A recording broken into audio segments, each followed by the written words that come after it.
3, 2, 1. Here we go!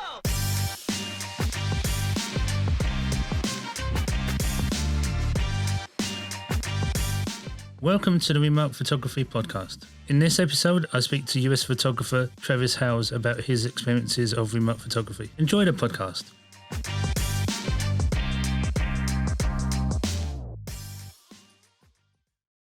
Okay, Travis, thanks for joining us on the podcast. Just tell people a bit about yourself. I started doing photography back in, I feel like I'm dating myself when I say this. I started back a little, as far back as about 2004-ish. I started playing around with the idea of working with point and shoot cameras. So I used to basically take my mom's camera and always would go to school with it and take pictures of my friends and so forth. Around 2007, she was like, okay, I need my camera back and I need you to just start focusing on using your own thing. So ultimately, she ended up getting me an SLR camera. That was my first experience with it. And I ended up taking that and growing a lot more into college, shooting in college, and ended up majoring in photography in the Art Institute of Washington, and started basically building up my freelancing all the way up to 2010, up to where I am now. How did you find out about remote photography? I actually found out about it about a month into the pandemic. I just got into like a constant searching online of just like, all right, well, what I do, because I basically had lost a job by then. I had gotten hit by it a little bit sooner than everybody else. So I had a lot of like dead room to just kind of just sit around and just do stuff and read and catch up on movies. I got a notification from Poppy C. Dancer, who is a model, who's an amazing model, who actually lived in DC around the same time as I did, but we had never connected and met up for a shoot, but I've always like admired her work. And I saw her in this note saying, hey, well, you know, I'm available for remote shooting and and she provided all this information. I was like, oh, remote shooting? I didn't know. I've, been following you for a while and I want to know a little bit more about it. She gave me a notification just to say, hey, let's do a test run of it for maybe about like 20 minutes or so. And I was like, okay, I can get the rhythm of this. And we ended up shooting about few days later. It was like, oh, I didn't know this was an actual thing. And I felt like I was actually able to see, like, getting able to shoot in a different environment than I typically would. I know she was based out in, I don't want to get it wrong, but it was basically, it might have been, might have been. I know it was definitely not in America. So I know that for sure. So it was, the tricky thing was, number one, getting the time zone right, because it was probably about like 1 or 2 here where I live, but it's closer like a few hours later. So then it's like, oh, so it's dark where you are, but it's still pretty sunny where I am. So, but after that, I was like, oh, so this is a thing. So I can kind of post about it. The moment I posted about that shoot, it was like, everybody was like, wait, when did you go out of the country? And I was like, I didn't. It's because they just... It's the traveling without the jet lag, isn't it? Yeah, absolutely. The only jet lag is just remembering to wake up on time for the shoot. Different time zones, Yeah, so the moment everybody saw it, there was just automatically this question of like, what is this remote thing? What is this and what is that? I'm like, I'm trying to figure that out myself. So this is all new to me. But after that was like an immediate like, all right, I want to see who else I can actually work with. And I use that as a chance to really work with people who I typically didn't prior to this. And I felt like that was a great chance to really like connect with other people outside of, the people I regularly worked with, who I'm grateful that I got a chance to work with. But then it was like, okay, I can shoot in different locations and try a lot of my creative sensibilities in different environments and different locations. Yeah, because I've definitely found that as well. It's like, obviously I've shot with some models in the UK that I've shot in person with, but I definitely looked at it as like, oh, here's new people that I can work with. So especially like US models, like say Samantha Matthias, Michaela models, people like that, where I maybe never would have crossed paths with them if it hadn't been for remote shooting. So like yourself, it was like, oh, let me work with some of the people I've worked with before, but let me try working with new people. Yeah, it's been the same thing for me. Some of the people I had seen prior, but I had never really like gotten a chance to like sit down and like work with them. there's a few other people, and whenever I would see others that come up, then it's like, oh, this person's doing it. Oh, this person's doing it. Okay, great.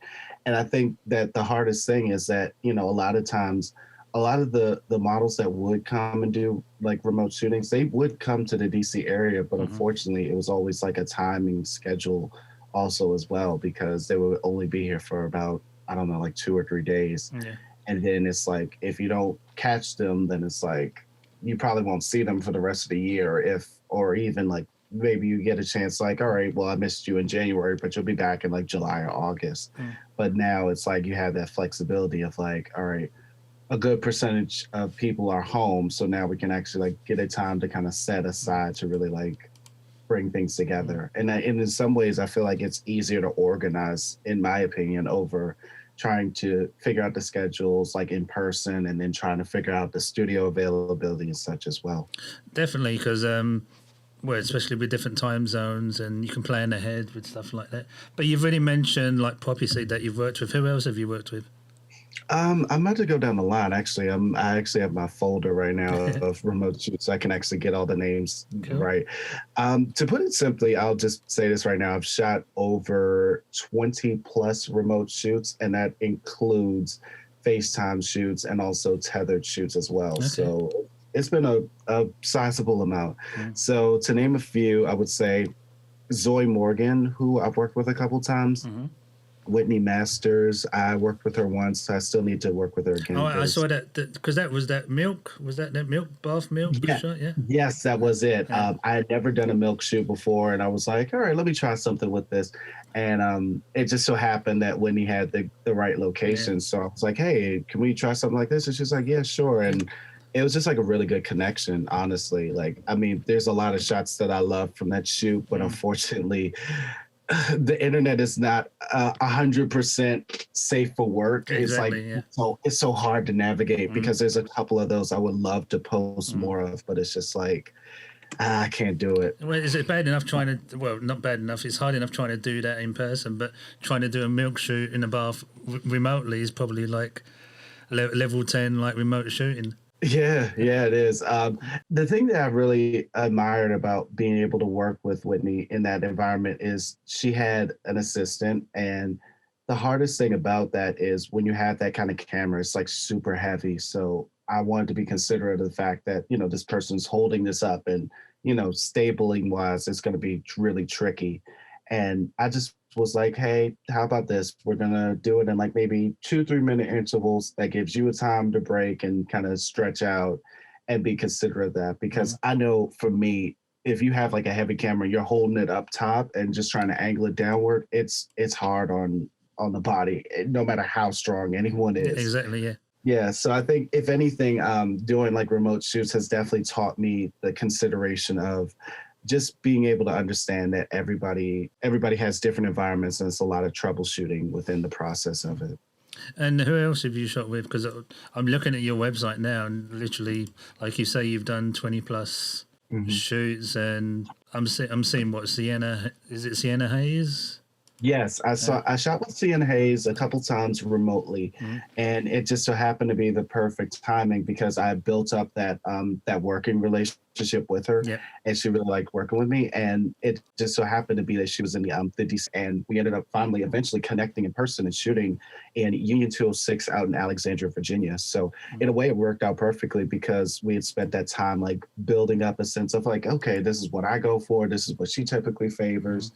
And it was like, hey, well, you want to meet in person. So it was like a great chance to be able to build that up and connect in person. And I've seen a lot of other photographers have been able to build that up as well. And also I worked with Matthias, of course, who's become the unofficial face of remote shooting. Yeah, she has. After, I think around like the third shoot, I think it was right after the first shoot with Sienna, she reached out to me directly, and she said, hey, I've been seeing you've been doing a lot of remote shooting, and, you know, we're working on this group and in a Facebook group called Tethered Together. She was like, do you want to join? And I said, yeah, sure. And I can post about it. And I think after that it just kind of built up the interest of like, oh, I found all these other people that do shoots as well. Yeah, and it's helped focus where you're looking rather than just looking at Instagram or stuff to see who's doing it? Yeah, yeah, because like I think if I hadn't joined the group, I probably would have only had like maybe 6 or 7 Hmm. altogether. But it at least helped get a chance to like find out about more people within the process of that. Had you predominantly worked with American models, or had you worked with like European and UK models, or did you find remote shooting up and working with like people in different countries more for you? hmm Yeah.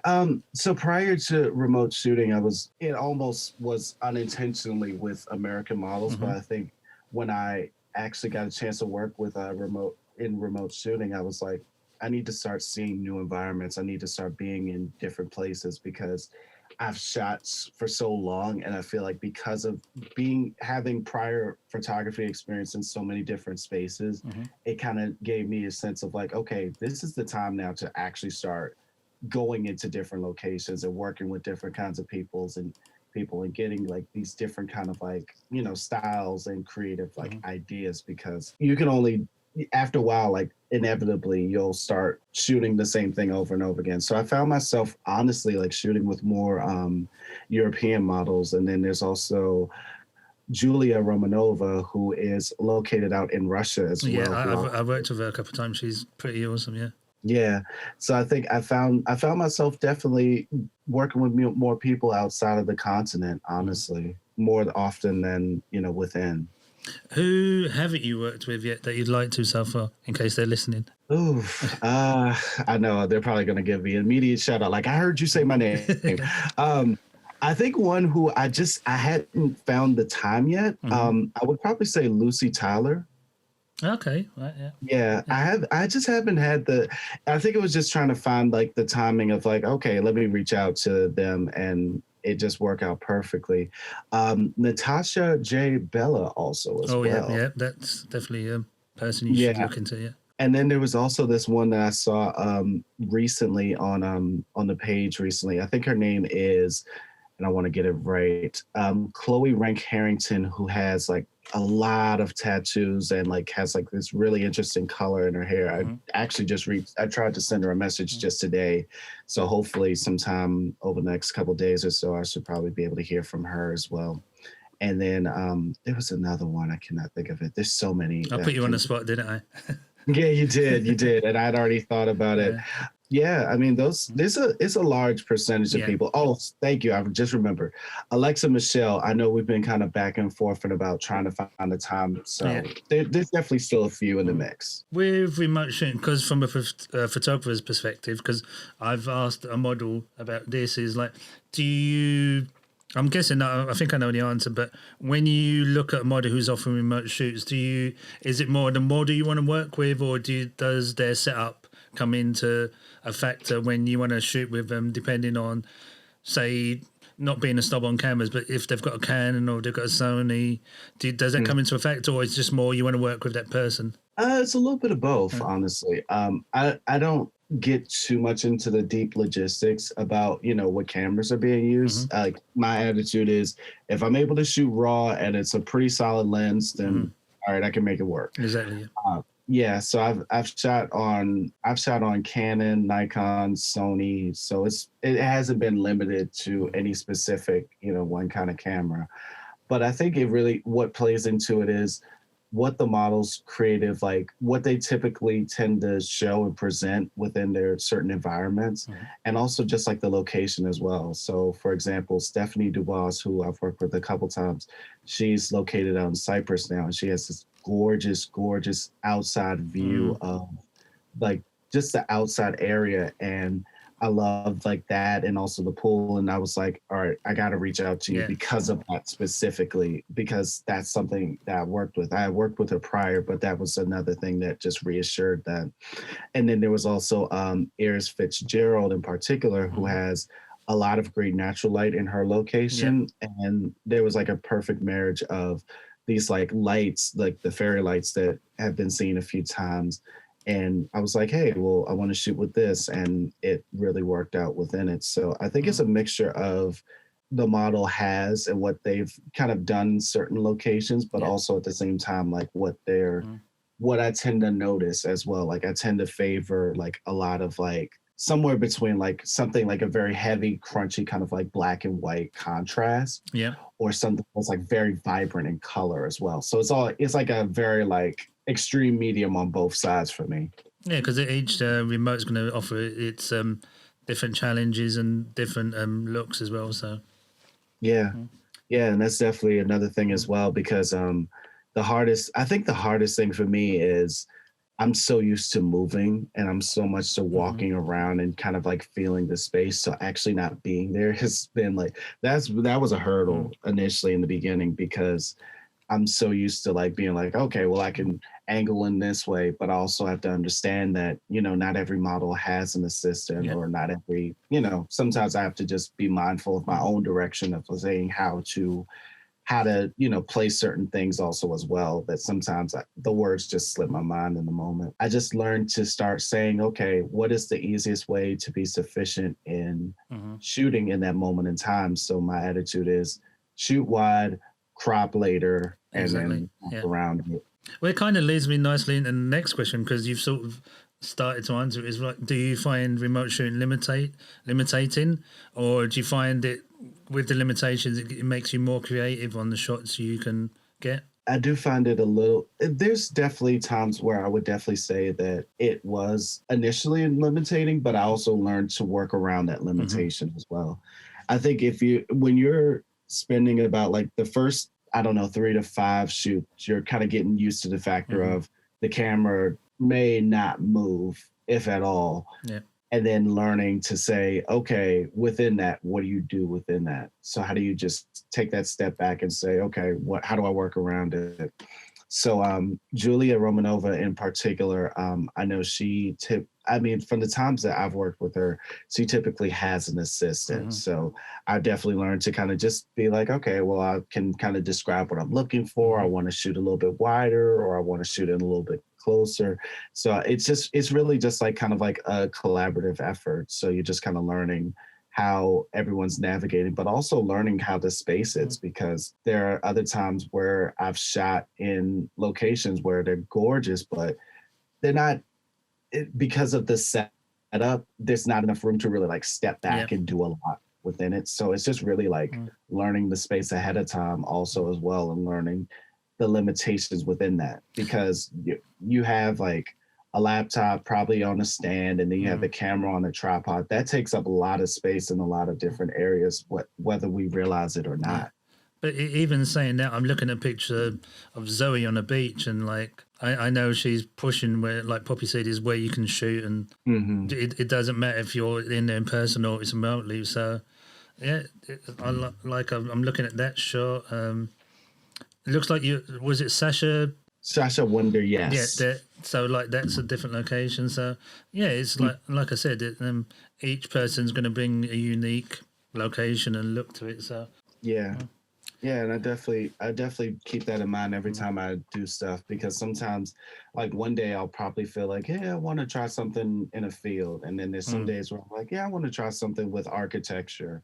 It really just varies, and I think that's one thing that I try to do. I try to keep things as, each one feeling uniquely different than the last, because that's a time to really like learn and work with people in different places as well. So when you've approached a model, how do you do it? Is it via social media? Is it email?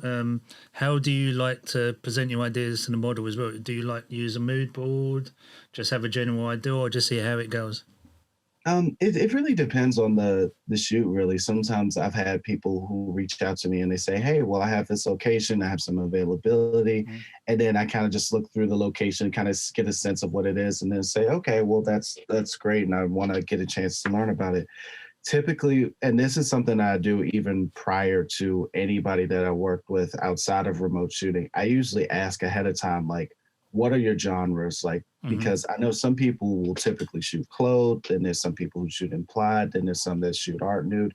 I like to know ahead of time. So I usually always ask like ahead of time, like, what are, those ranges? So then that way I have a general idea of what to look out for as well. And then within that, then I say, okay, all right, so I can kind of get some inspiration images. Like I have a folder in a cloud drive, which is just like filled with just random inspiration shots, and sometimes I'll kind of pull from it. And if at any moment I'm like, oh, well, this seems familiar to this other thing, so I can kind of pull from that. So I usually send about like maybe 4 or 5 like inspiration shots to say, okay, this is a point of reference in terms of either posing or outfit wise that I was looking for, and just going off of that. So another thing that I also have to keep in mind whenever I'm booking with a shoot, I also have to be mindful of asking where they're located, because where they're located really does make a difference in trying to figure out scheduling. Because like I said, everybody is not in America and everyone's not on the same time zone. So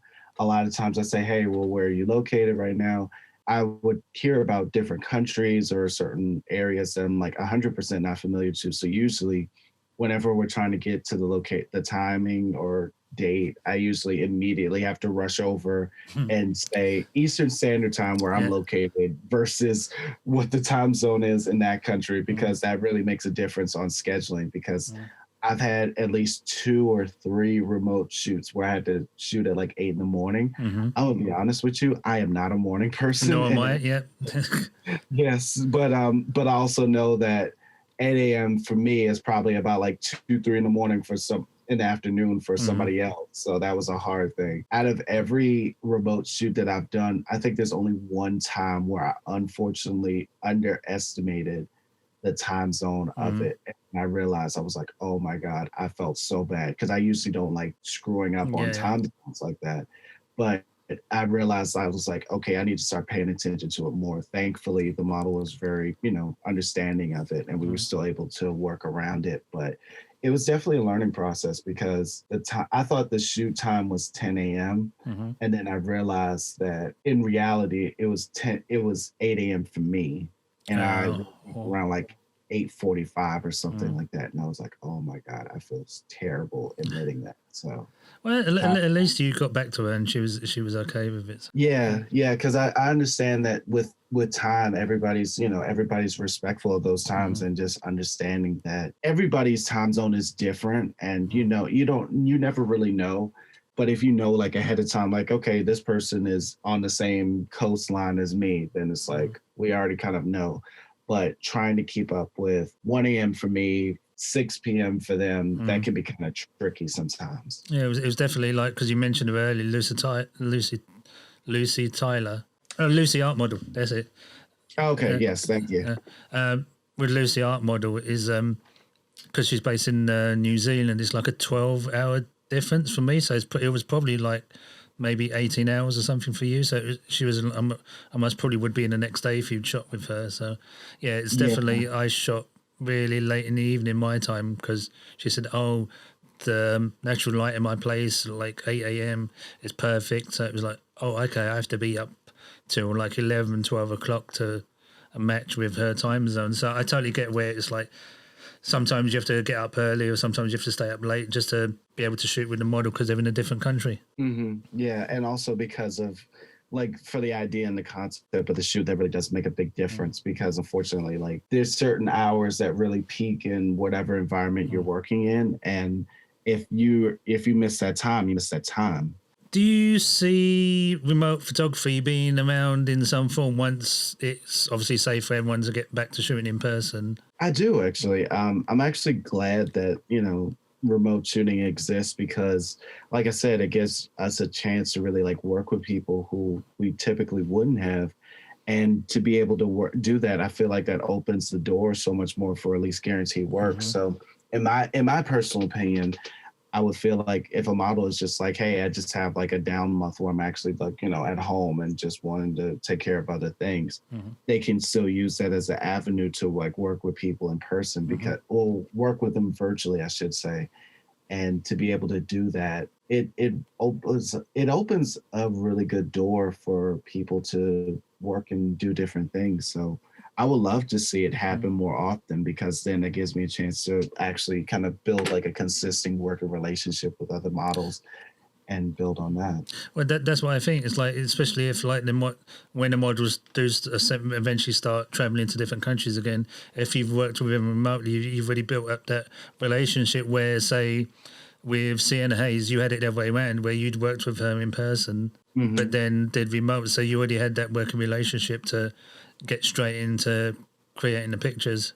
Yeah, that's something that I think works really well because I'll use one person an example.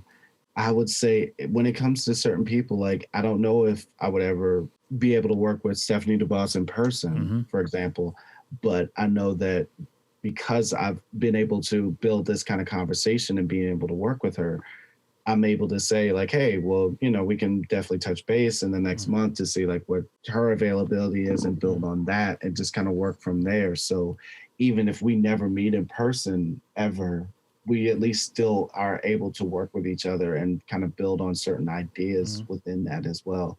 And even some people in the United States, even right now, like I don't know if I'll be able to work with some other people because of their schedules and how they travel, but I feel like we at least have that space where we have that chance to say, oh yeah, let's link up every, couple times out the year, and then we can just kind of go from that and nothing feels completely lost in that process. Yeah, and it just helps you still keep your creative mind ticking over. Like you're not just sitting there thinking, "Oh, what am I going to do?" It's like, oh, if say like you've built up a relationship with a model, you can just maybe see, oh, you've got a couple of hours where we can do a remote shoot just so we can both produce something. And 9 times out of 10, they'll say yes. And you've helped fill in the time where most of us can't get out, or like you say, it's not safe for people to shoot in person as yet.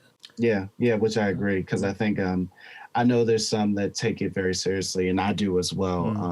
No matter what happens, I still have some occasional in-person shoots right now. I try to keep it to a very much a minimum because understandably, like I want to protect not only the people that come to these shoots, but also the people who I go back home to as well, because I want to be considerate of everyone else that's in the process of that, which I completely understand why a lot of people aren't traveling for that exact reason. It's like, it's still a very pivotal thing. And unfortunately, even in my location where I live, it's honestly not getting better. Like, even at the height of when I was doing a lot of remote shoots, it was pretty okay enough to at least do it in person. But now it's like, I think it's actually not getting much better. But at the same time, I'm actually glad that I'm able to still kind of see people still actively doing remote shoots and still be a part of that conversation. Well, thanks for the interview. So the last question I'm going to ask you is, where can people find you? Okay, so people can find me on virtually any social media that you can think of. So my website is www.travishouze, which is spelled TravisHouze.com. The easiest way that I tell people is it's just like the word house, but with a Z. And with my social media accounts, pretty much everything is still the same. Facebook is Travis Houze, Instagram, all one word, Travis Houze as well. Twitter as well.